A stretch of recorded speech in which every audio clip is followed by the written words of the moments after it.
একটা সুন্দর চশমা পরে আছে, কারণ ওখানে একটু রোদও আছে, হেল্প করে। এবং চশমার যে শেপটা, স্টাইল যেটা আমাকে মানায়, একটু রেব্যান বা ওই ধরনের আর্মি স্টাইল, এগুলো শাহরুখ খানের পার্সোনাল চয়েস। শাহরুখ খান কিন্তু খুব একটা অ্যাডভার্টাইজ করে না তার ডিজাইনার কারা। উনি কিন্তু একটু হাম্বল, ওনার যাকে ভালো লাগে তাকে উনি চুজ করে। হ্যাঁ, আমার যদি সেই কপাল হয় শাহরুখ খানের সাথে মিট করে, আমি খুবই সাধারণ একটা মানুষ, আমি কোনো কেউই না। যদি তার ভালো লেগে যায় সে হয়তো পিক আপ করবে, বলবে যে আমাকে এটা করে দাও। উনি কিন্তু ওই ধরনের মানুষ, উনি কিন্তু ওই মানে আমরা এত ডিজাইনার বা মানে অত আড়ম্বর করে না কিন্তু। এই জন্য মানুষটাকে আমার খুব ভালো লাগে, কেন জানি।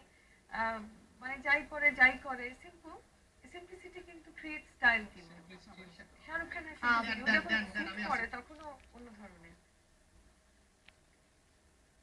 এবং এটা আমি মানে আমার একটা জিনিস জানার বিষয় যে আপনি যেহেতু স্টাইলিস্ট মানে ড্রেস মানে স্পেশালাইজড এই বিষয়ে এক্সপার্ট, পর্দায় আমরা তো দেখি সেখানে ডিরেক্টরস অন্যান্যদের ওখানে তো ডিজাইনার, মেকআপ আর্টিস্ট সবাই বলে দিচ্ছে।